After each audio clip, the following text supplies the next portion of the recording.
Maharashtra cultural centre संचलित doctor Ashok Ranade आर्काइव्हच्या या दुसऱ्या वर्धापन दिनानिमित्त असलेल्या कार्यक्रमात मी आपल्या सर्वांचं स्वागत करतो.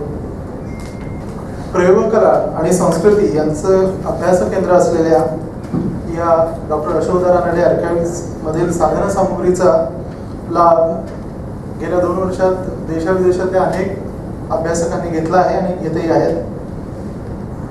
हे सगळं गेल्या 2 वर्षातली वाटचाल बघताना लक्षात आलं की साधारणपणे प्रयोगशील कलाकार हे आपल्या रंगमंच आविष्कारात इतके रममाण झालेले असतात की ह्या रंगमंचा खेरीजही कलेचं एक फार मोठं जग अस्तित्वात आहे याचं भान त्यांना निकळ नसतं.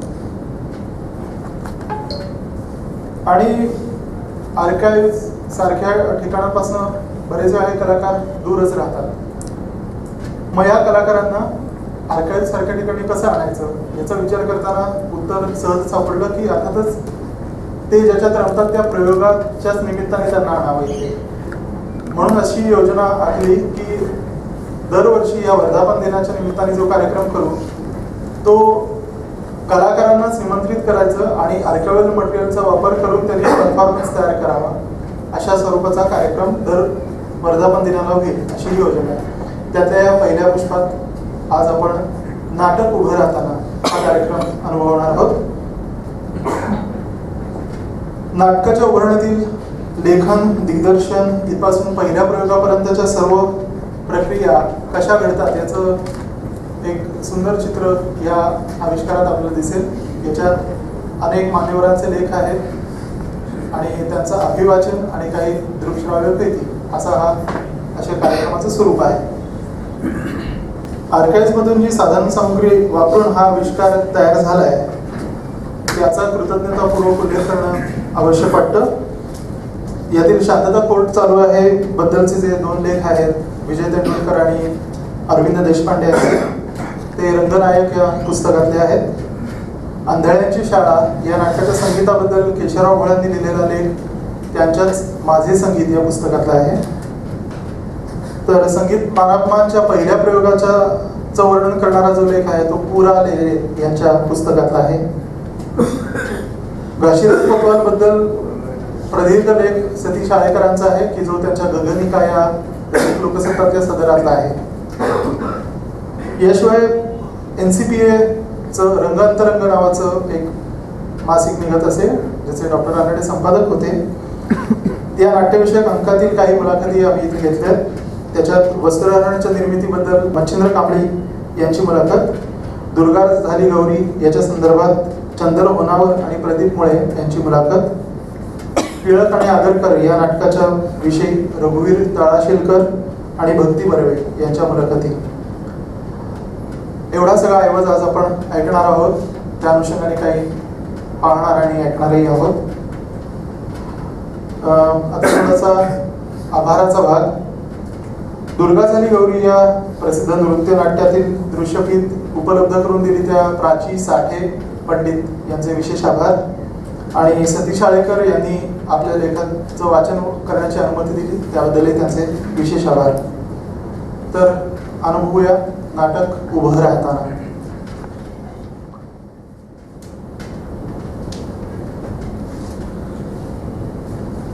वसंत सबनीस एकदा पु ल देशपांडे यांची मुलाखत घेत होते. त्यांनी पुलंना विचारलं, तुम्ही प्रत्यक्षात नाटक रंगभूमीवर उभं करता, असं असताना आम्ही ते बसवलं असं का म्हणतात? त्यावर पुलंचं उत्तर होतं त्याचं असं आहे, नाटक नीट बसवलं नाही तर प्रेक्षक उभं राहून चालायला लागतात आणि नाटक नीट बसवलं तर नाटक उभं राहून चालतं आणि प्रेक्षक शेवटपर्यंत बसून राहतात.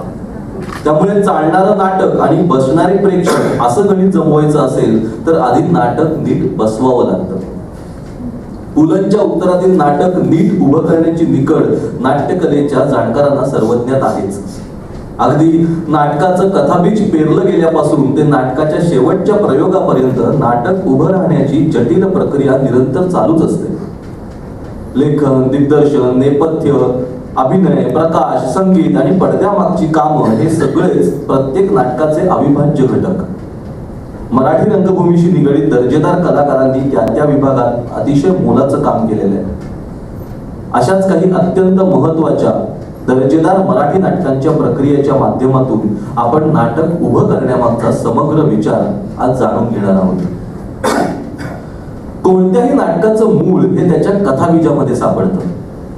उत्तम कथाबीज असलेली परंतु पुढील प्रक्रियेमध्ये फसलेली नाटकंही आपण पाहिलेली असतात. परंतु स्फुरलेल्या कथाबीजावर योग्य ते संस्करण करून विजय तेंडुलकर यांनी अनेक उत्तम किंवा ज्याला माइलस्टोन म्हणता येईल अशी अनेक नाटकं मराठी रंगभूमीला दिली.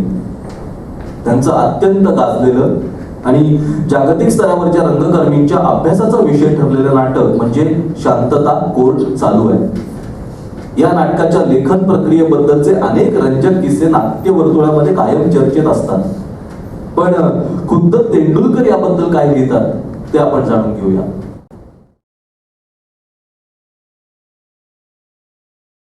शांतता कोर्ट चालू आहे या नाटकाचा आरंभापासूनचा एकूण इतिहास कुमुहूर्तावर जन्मलेल्या बाळासारखा होता. विजयाबाई परदेशी गेल्यामुळे संस्था हवालदिल. संस्थेचा खजिना सुद्धा खाली. 200-400 रुपये बँकेत असले तर असतील. हाती एखादं नवीन नाटक नाही, चालणारं प्रोडक्शन नाही. संस्थेत मुळातच नाव काय ते विजयाबाईंना, त्यामुळे त्यांच्या मागे संस्थेत नाववाले सुद्धा कोणी नव्हते. जमेच्या बाजूला तरुण धडपडत्या नाटकप्रेमी माणसांचा एक संच. संस्थेने चुकत मागत परंतु निर्माण केलेला एक छोटा प्रेक्षक वर्ग आणि संस्थेचं स्वतःचं म्हणून फक्त नाव, एक बॅनर. अरविंद देशपांडे, नारायण पै, काकडे, राम शितूत, श्रीकांत लागू, सुलभा देशपांडे, राजा बापट, विजय दाते आणि गोखले हा आमचा मुख्य संच. लागूंच्या दादरमधल्या चांदी सोन्याच्या दुकानात आणि लगतच्या त्यांच्या बिराडात संस्थेची बैठक व्हायची. अशाच एका चर्चेत ठरलं, ज्या चर्चेला मी नव्हतो, की संस्था पुढे चालवायची. अरविंदने नेता व्हायचं. राज्य नाट्य स्पर्धा तोंडावर आलेली होती, तिच्यात एक नाटक त्याने करायचं. नाटक तर नव्हतं, जुन्यातलं करणं सदस्यांना रुचत नव्हतं. स्पर्धेत नव्या नाटकाला वाव जास्त. तेव्हा हे नाटक मी घ्यायचं असं परस्पर ठरलं. कारण दुसरा हक्काचा नाटककार संस्थेकडे नव्हता आणि माझ्या नाटकाचा संस्थेला सराव सुद्धा होता. तेव्हा मी नाटक लिहायचं हे परस्पर ठरवून ते माझ्या कानांवर पुढच्या बैठकीत अत्यंत प्रेमाने गायण्यात आलं. संस्था तोंडावर आलेली. एखादं नाटक मनाशी घेऊन ते व्यवस्थितपणे लिहायला वेळ तरी हवा, तर तोही नव्हता. त्यात नाटक लिहिण्याच्या परिस्थितीत मीच नव्हतो. काही काळ केवळ लेखनावर जगण्याची धडपड करून ती फसतीये असं दिसू लागल्यामुळे नुकतीच मी एक नोकरी घेतली होती. लेखनाशी या नोकरीचा दुरान्वयाने देखील संबंध नव्हता.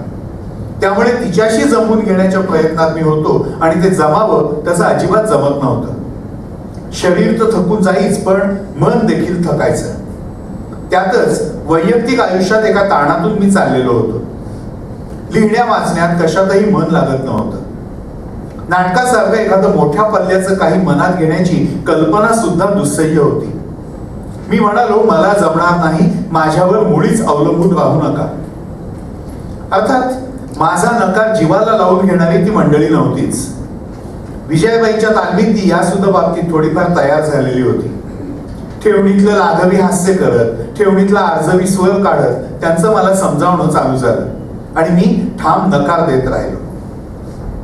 काही वेळा असं चाललं आणि काही जमत नाही, मी बधत नाही असं पाहून आमच्या नाटक मंडळीनं ठेवणीतलं अस्त्र बाहेर काढलं.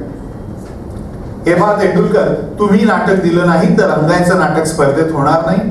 स्पर्धेत यंदा नाटक नाही तर संस्थेला एखादं बक्षीस मिळण्याची शक्यताच नाही. बक्षीस नाही म्हणजे पैसे नाही, म्हणजे रंगायन बंद. बघा, तुम्हाला चालेल रंगायन बंद झालेलं? माझं गांभीर्य न सोडता शक्य तेवढा ठाम आवाज काढून नाही नाही म्हणत राहिलो, पण मी नाटक लिहिणार हे आता ठरल्यात जमा होतं. स्पर्धेचा फॉर्म भरून पाठवून देण्यात आला. सहज म्हणून पण माझ्याकडनं नोंद घेतली जाईल अशा पद्धतीने हे सुद्धा मला एके दिवशी ऐकवण्यात आलं. पहिले थोडे दिवस असेच गेले. नाटकाचं काहीतरी बघायला हवं असं मी मोगमपणे स्वतःलाच अधूनमधून बजावत होतो आणि माझे नेहमीचे इतर उद्योग करत होतो. पण एकीकडे याचं ओझं दिवसागतीने वाढायला लागलं. नाटक लिहिणं तर भागच होतं. एक दिवसाआड अरविंदचा मला न चुकता फोन येईल. काय करताय असं तो विचारेल. जमेल हो अशी खात्री देईल. आणि जरा लवकर बघा ना काहीतरी असं म्हणत फोन ठेवून दे. या वेळेला पाहतो, बघतो, प्रयत्न करतो, या पलीकडे माझ्या तोंडून काहीही निघत नसे. स्वर नेहमीचा सौम्य असे. रिसिव्हर खाली ठेवला की मग माझा राग उसळून येईल. नोकरीत कामांचा रेटा वाढत होता, खासगी आयुष्यातला ताण स्वस्त झोप मिळू देत नव्हता आणि आपण नाटक न लिहिल्यामुळे रंगायला लागलेलं टाळं आणि उडालेला हाहाकार कल्पनेत कायम दिसत होता. दिवस उजाडत होता, मावळत होता, स्पर्धा जवळ येत होती. अरविंद आणि त्याच्या रंगांमधल्या सवंगड्यांचे फोन येत होते. आता त्यांच्याही स्वरामध्ये चिंता दिसायला लागली. मग सक्तीनं कागदावर काहीतरी उतरवणं चालू झालं. काहीतरी मनाशी घेऊन किंवा काहीच मनाशी न घेता देखील मी आपला कागदावर संवाद खरडायला लागेल. थोडं लिहिलं की गाडी थंडावे, लाथ मारून ती पुन्हा सुरू करायचं, पुन्हा ती थंडावे, अशी 2-4 पानं भरत. आता अरविंदला काही ना काही दाखवण्याचा भाग असल्यामुळे माझ्या प्रतिभेवर मीच केलेले हे बलात्कार मी अरविंदला दाखवी. तो ते लक्षपूर्वक 2-4दा वाची. तेवढ्या 4 पानांवरून नाटकाचा अंदाज कोण बांधू शकेल? तो मला गंभीर आणि विचारमग्न मुद्रेने विचारी, बरं पुढे काय होतं? माझं थंड उत्तर, मला ठाऊक नाही. खरंच मला ठाऊक नसे. ठीक आहे, पुढे द्या. तो कागद मला परत करत म्हणे, नाही पण कसं वाटतंय? काही अर्थ वाटतोय? मी आशाळभूतपणे विचारे. नक्कीच. तो खोटं खोटं म्हणे, आता वेळ लावू नका, दिवस फार थोडे राहिले, तो घाई करा. पुन्हा मी त्याला भेटते पुढच्या वेळेला तो नव्याच विषयाचे 4 कागद घेऊन. पण ते कालचे काय झाले त्याचा प्रश्न? नाही ते जमत नाही, हे नवीन लिहिलं. माझं बेमूलभूत उत्तर. तो तरी काय म्हणणार? माझ्या नव्या लेखन शिकस्तीचं तो माफक कौतुक करी. आता हे तरी पूर्ण करा असं म्हणे आणि कागद परत दे. पुन्हा पुढच्या दिवशी नवेच 3-4 कागद, वेगळ्याच विषयावरचे. पुढे काय घडतं या त्याच्या प्रश्नाला माझं ठरीव उत्तर, नाही मला माहित नाही. आणि एका रात्री ते घडलं. मी विलेपार्ले या मुंबईच्या उपनगरात राहायचो. रेल्वे लोकलने प्रवास करायचो. स्टेशन पासून घर चालत 20 मिनिटाच्या अंतरावर होतं. तेव्हाचे रस्ते चालण्यायोग्य असत. या 20 मिनिटात माझं चालणं होईल तसंच महत्वाचं चिंतनही घडेल. त्या रात्री 8-8:30च्या सुमार असेल. मी विलेपार्ले स्टेशनचा जिना उतरून रस्त्याकडे आलो. माझ्या ध्यानी नव्हतं पण ते नवरात्रीचे दिवस होते. स्टेशन जवळचा रस्ता गजबजलेला होता. नित्यासारखा रस्त्याने निघणार तोच हाक आली, तेंडुलकर. मी वळून मागे पाहिलं. ते रमेश चौधरी होते. नट, दिग्दर्शक. काही हौशी नाटकातनं मी त्यांना पाहिलेलंही होतं. चौधरींबरोबर एक घोळका होता. त्यात 1-2 स्त्रिया होत्या. पार्ल्यात ही मंडळी माझ्या आधीच येऊन पोहोचली असावी. त्यांना देशस्थ ऋग्वेदी ब्राह्मण समाजाच्या हॉलवर जायचं होतं. तिथे त्यांचा अभिरूप न्यायसभा किंवा लोकसभेचा कार्यक्रम होता. बहुधा न्यायसभाच असावी. चला माझ्या बरोबर, हॉल माझ्या वाटेवरच आहे असं मी म्हटलं आणि चौधरी माझ्यासोबत आणि बाकीची मंडळी आम्हा दोघांच्या मागे पुढे अशी निघाली.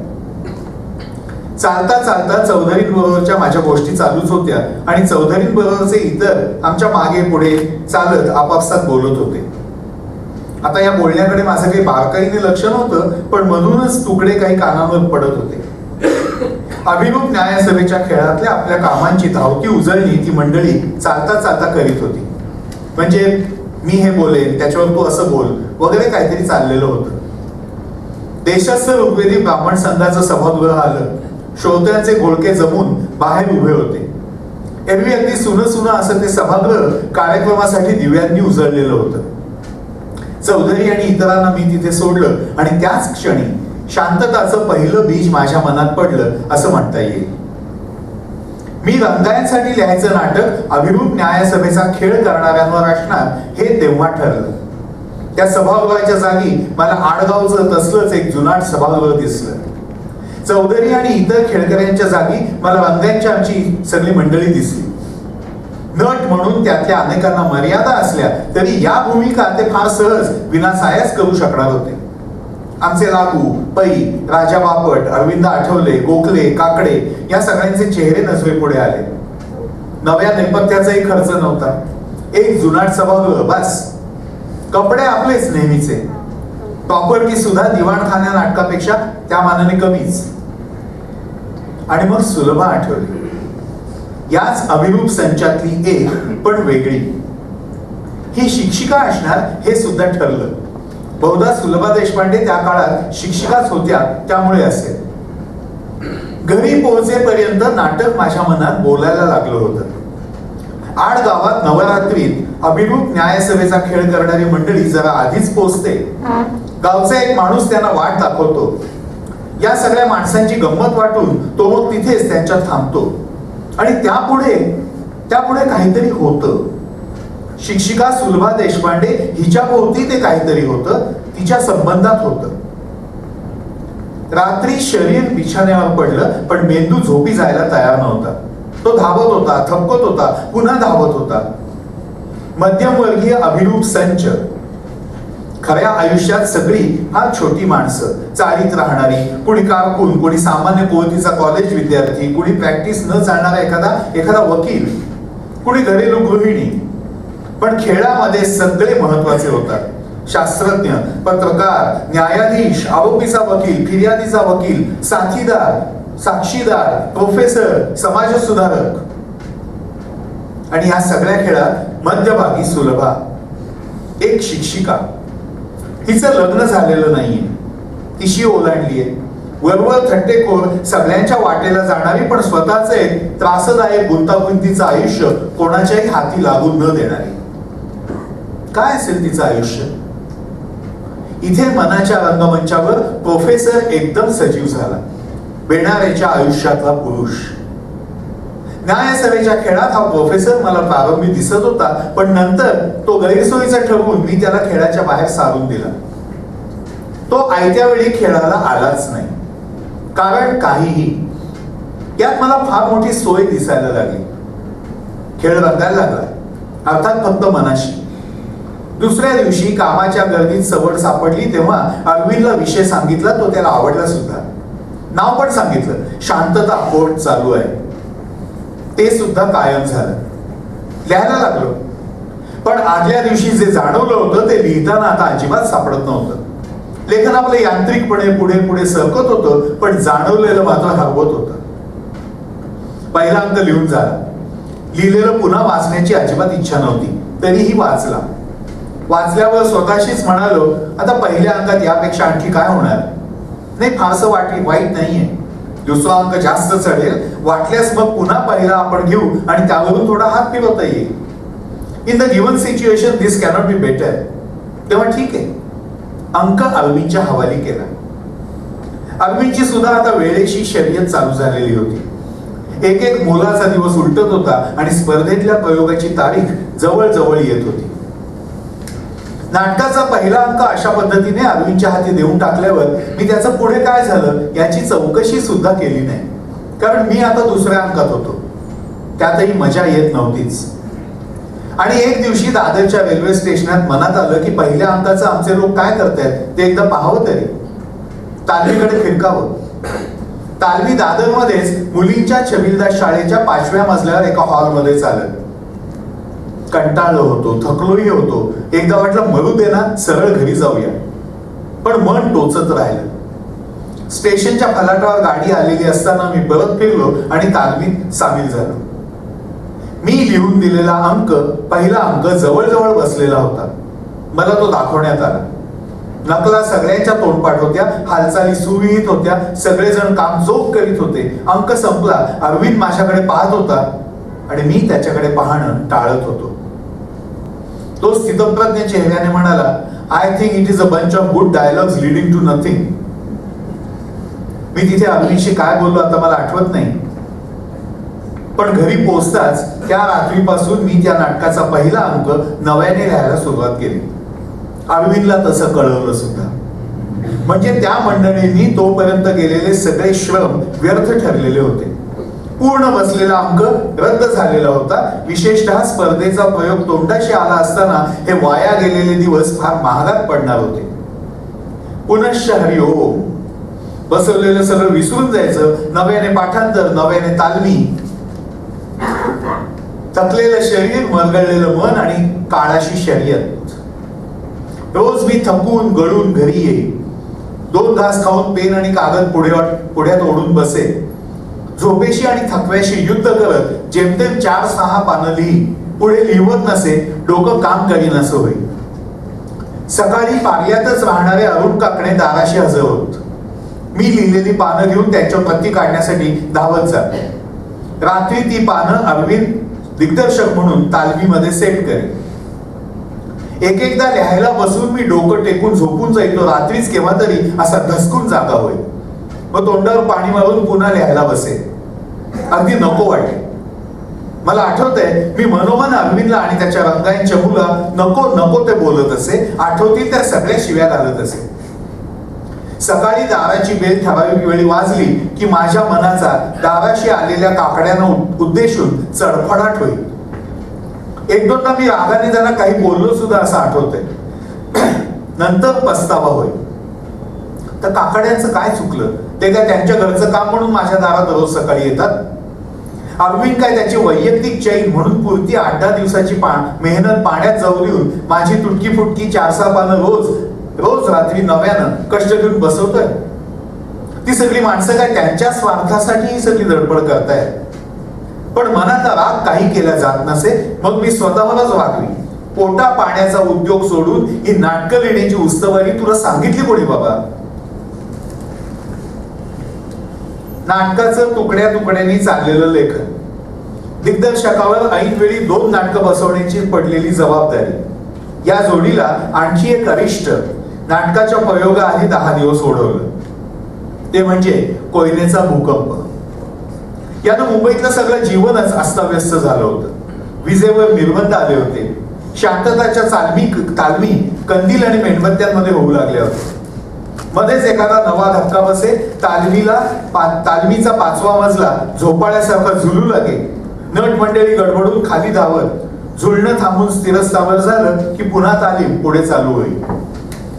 या भूकंप प्रकरणाने एक फायदा झाला.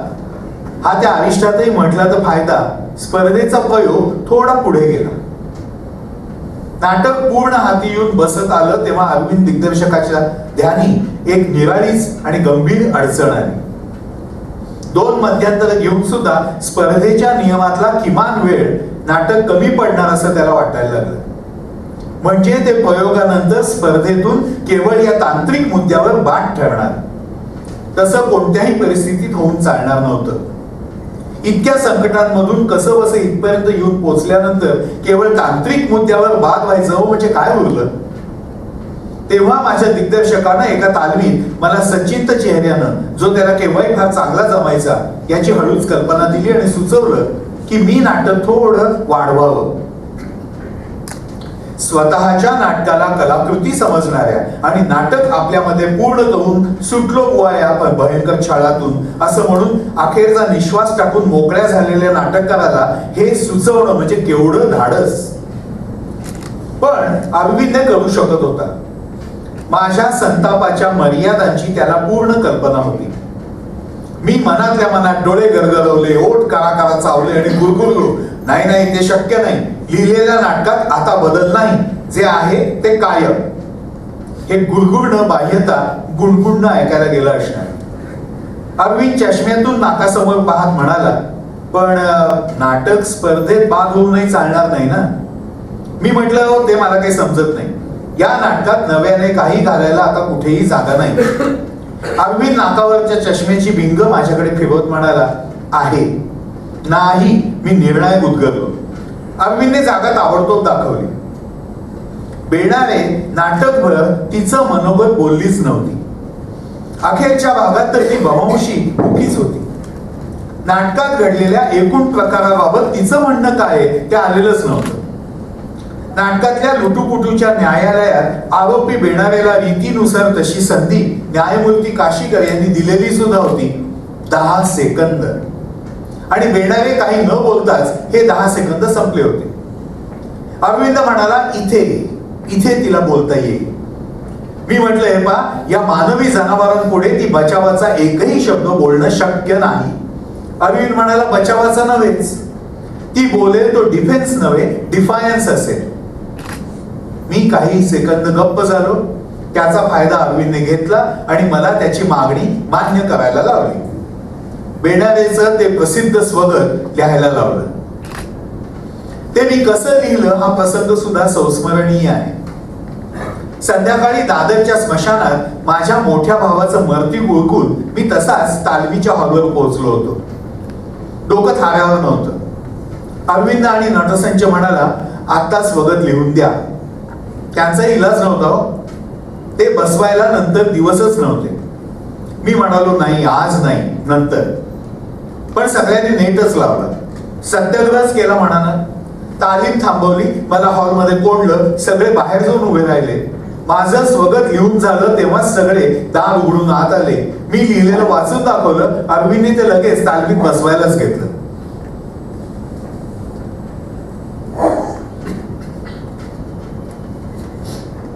या नाटकाच्या बाबतीत आरंभापासून जे काही घडलं त्यात एक आश्चर्यकारक संगती होती. आरंभी मी म्हटल्याप्रमाणे कुमुहूर्तावर जन्मलेल्या बाळासारखं त्याचं नशीब होतं. इतक्या अडचणीतून त्याचा प्रयोग झाला, पण त्यातून रंगायला बक्षीस सोडाच स्पर्धेच्या पहिल्या फेरीतच ते नाटक बाद झालं.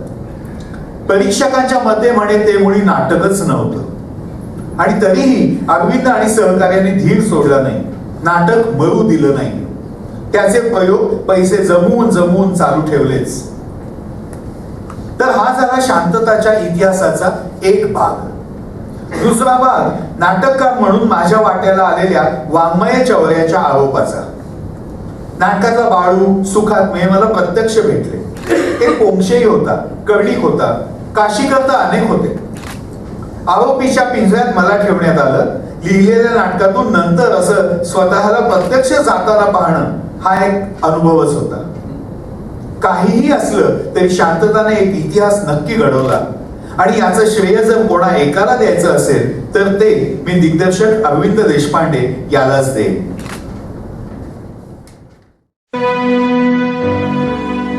हुकलेल्या आत्महत्येतला आनंद फार मोठा असतो, जगण्याच्या वेदनेहून मोठा. प्राण उधळावा तेव्हा तो असल्याचं भाग्य लक्षात येतं. प्राण प्राणापलीकडे जपावा तेव्हा तो उधळण्याच्या लायकीच असल्याचं पडतं. काय काय गंमत आहे नाही. पुन्हा पुन्हा तेच तसंच. जीवन हे असं आहे, जीवन हे तसं आहे, जीवन हे अमुक आहे, जीवन हे तमुक आहे. जीवन हा टरटरा फाटत जाणारा ग्रंथ आहे. जीवन हा स्वतःलाच डंक मारणारा महाविषारी सर्प आहे. जीवन हा विश्वासघात आहे, प्रतारणा आहे, नशा आहे, रखडपट्टी आहे. जीवन हे काहीच नाही असं काहीतरी आहे, किंवा काहीतरी आहे असं काहीच नाहीये. मिलवाड, जीवन ही एक महाभयंकर गोष्ट आहे. जीवनाला फाशी दिलं पाहिजे. न जीवनो जीवन मरहती, जीवनाची चौकशी करून त्याला नोकरीवरून काढून टाकलं पाहिजे.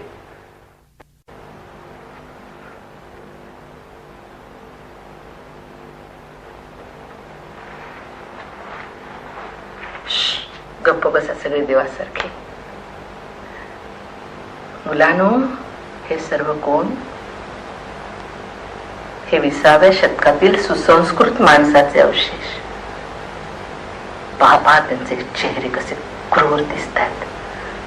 त्यांच्या ओठावर शिजलेले सुंदर सुंदर शब्द आहेत.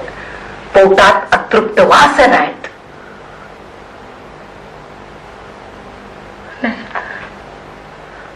नाही, मला मला मला अशी टाकू नका. मला मला मला त्यांची भीती वाटते. मी मी मी कबूल करते. मी पाप केलं.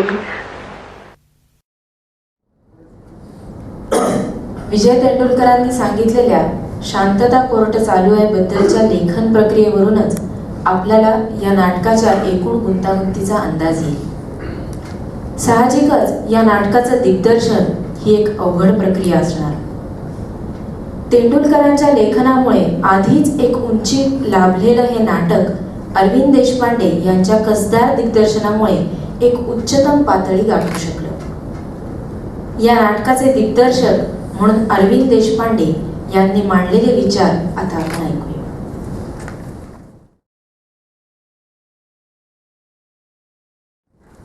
शांतता कोर्ट चालू आहे ही लीला बेनारेची शोकांतिका आहे. संबंध नाटकभर ती अतिशय विनोदी स्वरूपात मांडलेली असली तरी या शोकांतिकेचा अंतःप्रवाह फार वेगळा आहे. अतिशय तरल आणि गंभीर आहे असं मला वाटतं. याचाच अर्थ सबंध नाटकाला आकार आणताना बेणारे ही व्यक्तिरेखा प्रधान ठेवून त्या व्यक्तिरेखेभोवती नाटक खेळवणं आवश्यक ठरतं. त्या दृष्टीनं पहिल्या अंकात काही जागा निश्चितपणे आहेत. या जागा वरवर खेळकर दिसणारी बेणारे कुठेतरी खोल दुखावली गेलेली आहे, अतिशय टेन्स आहे, सावध आहे हे दर्शवून देतात. म्हणजे बेणारे आणि सामंत यांचा पहिला प्रवेश, ज्यामध्ये बोलताना बेणारे आपल्याविषयीच्या आरोपाचा आणि चौकशीचा नकळत उल्लेख करते. कर्णिक आणि पौंशे यांचा तिच्याबद्दलचा संवाद, सौ काशीकर आणि रोकडे यांच्या संभाषणात येणारा प्रोफेसर दामल्यांचा उल्लेख, पौंशे आणि बेणारे यांचा मैत्रिणीबद्दलचा संवाद, पूर्वकल्पना नसताना अचानक आरोपीच्या पिंजऱ्यात आल्यावर होणारी बेणारेची कुचंबणा, अशा काही जागा निवडून त्या प्रामुख्यानं मांडणं हे माझ्या पहिल्या अंकाच्या दिग्दर्शनाचं ढोबळ सूत्र होतं. सौ काशीकर आणि रोकडे यांच्या संभाषणात दामल्यांचा उल्लेख आल्यावर बेणारेला उठवून सरळ रेषेत सबंध स्टेज ओलांडायला लावण्यात दामल्यांचा आणि बेणारे यांचा काही संबंध असावा इतपत ध्वनित व्हावं असा हेतू होता. बऱ्याच अंशी तो साध्यही झाला. बेणारेचा म्हणजे आरोपीचा पिंजरा फुटलाईट जवळ ठेवण्यातही हाच हेतू अभिप्रेत आहे. केवळ खेळ म्हणून सुरू झालेल्या या खटल्यात आरोपी म्हणून नेमके आपण पकडले गेलेलो आहोत याची जाणीव बेणारेला झाल्याबरोबर ती विलक्षण मूड होते, घाबरते, आणखीनच टेन्स होते. प्रेक्षकांच्या अगदी जवळची अशी तिची ती पोझिशन फार महत्वाची आहे. नाटकाच्या पर्स्पेक्टिव्ह मध्ये ती क्लोजअप सारखी प्रेक्षकांच्या नजरेपुढे राहते. एकदा बेणारेच्या पिंजऱ्याची ही जागा निश्चित झाल्यानंतर त्याचा उपयोग पुढे आम्ही सतत करून घेतला आणि इतर पात्रांच्या हालचाली त्याप्रमाणे मग बांधून घेतल्या. उदाहरणार्थ पौंशेनं आपल्या पहिल्या साक्षीत त्याचं लग्न जमवण्याच्या तिच्या प्रयत्नांचा सहज उल्लेख करताच ती दचकते. या तिच्या दचकण्याला ना एक विलक्षण अर्थ आहे आणि हे तिचं दचकणं पौंशेच्या दुसऱ्या साक्षीमध्ये कनेक्ट होतं. तेव्हा तो बेणारेचा दचकणं हा एक मोठा दुवा ठरतो. आता हे प्रकर्षानं दाखवायचं कसं? त्यासाठी मग बेणारेला त्यावेळी आम्ही जवळजवळ एकटी ठेवली. ती पर्सची चाळा करते आणि तिच्या लग्नाचा उल्लेख येताच तिच्या हातातून पर्स खाली पडते. सर्वजण तिच्याकडे पाहत असतात. ती एकटक पौंशेकडे पाहते. अगदी क्षण दोन क्षण पॉज आणि मग सावरून पर्स परत उचलते आणि चाळा सुरू करते. बस एवढ्या एका स्तब्धतेमुळे आम्हाला पाहिजे होता तो परिणाम आम्ही साधला. दुसऱ्या अंकाच्या शेवटी नाटकाला एक विलक्षण कलाटणी मिळते आणि सहज गंमत म्हणून सुरू झालेला हा खेळ आपलं रूप बदलतो. मग तो खेळ राहत नाही, ती शिकार होते. निर्घृण, हिडीस, किळसवाणी अशी शिकार. दिग्दर्शनाच्या संदर्भात सर्वात मोठा प्रश्न उभा राहिला तो इथे. खेळाचं अचानक शिकारीत परिवर्तन होतं ते सामंतच्या साक्षीनं. हातातल्या पुस्तकातला वाचलेला मजकूर साक्ष म्हणून तो उत्साहानं सांगतो आणि मग माणसातला पशु जागा होतो. वेगवेगळी काढली तर या नाटकातली प्रत्येक व्यक्ती भ्याड आहे, सामान्य आहे, पण समूह म्हणून एकत्र आली की त्या समूहातील पशु जागा होतो. त्या समूहातला माणूस संपतोच, उरतो तो फक्त हिंस्र पशु, समोरच्या सावजासाठी जिमल्या चाटणारा. मग याही वेळी ग्रुपिंग करून कॉम्पोजिशन्सच्या सहाय्यानं हा प्रश्न हाताळण्याचा मी प्रयत्न केला. सामंतच्या साक्षीच्या शेवटी प्रत्येक पात्र या ना त्या कारणानं सामंतकडे जाऊ लागतं. परिणामी एका विशिष्ट क्षणी जिथे सामंतची साक्ष असह्य होऊन बेणारे कोलमडते, कोसळते, फुटते, त्या क्षणी बेणारे खेरीज सर्व पात्र एका बाजूला, प्रेक्षकांच्या उजव्या बाजूला आणि एकटी बेणारे मात्र डाव्या बाजूला, असं चित्र निर्माण झालं आणि सावज विरुद्ध शिकारी किंवा कोल्ह्यासाठी धावणारे कुत्रे असं स्वरूप त्या चित्राला आपोआपच आलं. जाणकारांसाठी या योजनेत आणखी एक बारीक गोष्ट अपेक्षित होती. यातली प्रत्येक व्यक्ती आता न्यायाधीशाच्या आसनाच्या आसपास आलेली आहे. किंबहुना न्यायाधीश होण्याचा मान आता प्रत्येक व्यक्तीने घेतलेला आहे आणि घेतलेल्या ह्या भूमिकेत प्रत्येक व्यक्ती एक प्रकारचा आसुरी असा आनंद घेते. आणि म्हणूनच मग दरवाजा बाहेरून अचानक लागल्यानं आत अडकलेले बेणारे आता आपल्या तावडीतून सुटत नाही हे जाणून प्रत्येक जण दुसऱ्याकडे अगदी तृप्त नजरेनं पाहतोय, एक सामंत सोडून. कारण घडतंय ते त्याच्या आकलना पलीकडचं आहे. एकटा सामंत आता बेणारेच्या बाजूला आहे आणि म्हणून बेणारे दार उघडण्याचा प्रयत्न करते तेव्हा तो तिच्या जवळ प्रेक्षकांच्या उजव्या बाजूला आहे आणि बाकी पात्र डाव्या बाजूला. नाटकाचा सबंध तिसरा अंक हा कर्णी, पोंक्षे, रोकडे, काशीकर यांनी बेणारेच्या घेतलेल्या सुडानं भरलेला आहे. प्रत्येक जण तिच्यावर द्वेषानं तुटून पडतोय आणि जवळजवळ सबंध अंक बेणारे आपल्या पिंजऱ्यात एक शब्दही न बोलता भयभीत होऊन बसलेली आहे. आपल्या सबंध जीवनाची चिरफाड अगदी निश्चितपणे बघत. माझ्या मते तिसऱ्या अंकातलं बेणारेचं स्वगत हा डिफेन्स नाही, तो डिफायन्स आहे. आणि म्हणूनच हे नाटक पाहताना आपण बारकाईनं पाहिलं असेल तर हे सबंध स्वगत बेणारे प्रेक्षकांकडे पाहूनच बोलते. पात्रांकडे पाहून त्यांना उद्देशून बोलत नाही, कारण ती पात्र तिच्या दृष्टीनं आता नगण्य आहे, सामान्य आहे, क्षुद्र आहे. हे स्वगत प्रत्यक्ष रंगभूमीवर उभं करताना मात्र फार प्रयास पडले, कारण पिंजऱ्यात बसलेली बेणारे हे बोलतच नाही ना. त्या क्षणाला तिच्या मनात आलेले असंख्य ते विचार आहेत. सबंध आयुष्याचं चित्र तिच्या समोर आहे आणि त्यावरून तिनं काढलेले काही निष्कर्ष आहेत. आता हा फरक दाखवायचा कसा? काशीकरांचं एक शेवटचं वाक्य आहे, आरोपीला उत्तरासाठी बरोबर 10 सेकंद देण्यात येत आहेत.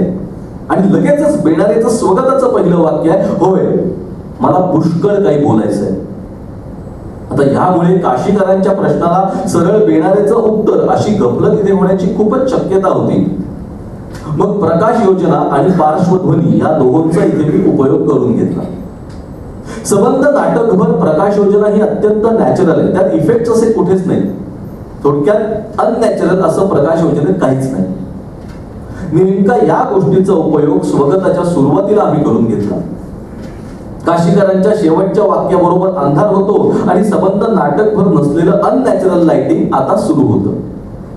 एकटे बेणारे मग त्या प्रकाश वर्तुळात दिसते, बाकी सर्व पात्र आपापल्या जागी थिजलेली दिसतात.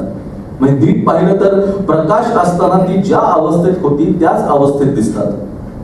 काशीकर घड्याळ पाहतायत आणि इतर सर्व बेणारेकडे रोखून पाहतायत. 10 सेकंदाचा अवधी दाखवण्यासाठी अंधार होत असतानाच घड्याळाची टिकटिक सुरू होते आणि स्वगत सुरू असताना ती अगदी अस्पष्ट अशी चालू राहते. बेणारेचं स्वगत 2 प्रकाश वर्तुळात आलटून पालटून बोललं जातं आणि स्वगत संपल्यावर अंधार होऊन पुन्हा नॅचरल प्रकाश योजना येते. बेणारे पिंजऱ्यात तशीच निश्चित आहे. काशीकर घड्याळ पाहतायत. घड्याळाची टिकटिक स्पष्ट ऐकू येते. ती एकदम थांबते आणि काशीकर म्हणतात, टाइम इज अप. पुन्हा नाटक आता रिअलिस्टिक पातळीवर येते आणि मग काशीकर शिक्षा फरमावतात. यावेळी काशीकरांच्या मागच्या बाजूनं लाल प्रकाश टाकून काशीकरांची सबंध सावली बेणारेवर दाखवली आहे. बेणारे आता पुरती नष्ट झाली आहे हे दाखवण्यासाठी. यानंतरचा नाटकाचा भाग केवळ कुजबुजीच्या स्वरूपात बोलला गेलाय, अगदी खालच्या आवाजात. एक प्रकारच्या अपराधी भावनेनं after all this was just a game हे वाक्य बोलताना सुद्धा हीच अपराधी भावना आहे. अखेर सर्वजण निघून जातात. आता रंगभूमीवर आहेत फक्त सामंत आणि बेणारे. आता त्याला काही सुचतच नाही. अशा वेळी आपण धैर्याने पुढे व्हायला पाहिजे हे त्याला जाणवतं, कळतं, पण बोलत नाही. अखेर तोही सामान्यच ना, पण माणुसकी असलेला, मोठं होण्याचं धैर्य असायला पाहिजे होतं असं त्याला मनोमन वाटतही असेल, पण ते प्रत्यक्षात घडून येत नाही. आणि इथे तो फक्त एकच गोष्ट करतो. पहिल्या अंकात बेणारेनं सहज फाईन म्हणून म्हटलेला त्याच्या पुतण्यासाठी आणलेला पोपट तिच्या जवळ तो ठेवतो. तिच्याकरता तो एवढंच करू शकतो. तो निघून जातो आणि मग चिमणीला मग पोपट बोले, काग तुझे डोळे ओले या बालगीताच्या पार्श्वभूमीवर पडदा पडतो. नाटक संपतं. बेणारे हेच गीत पहिल्या अंकात गुणगुणलेली असते, अगदी मजेत.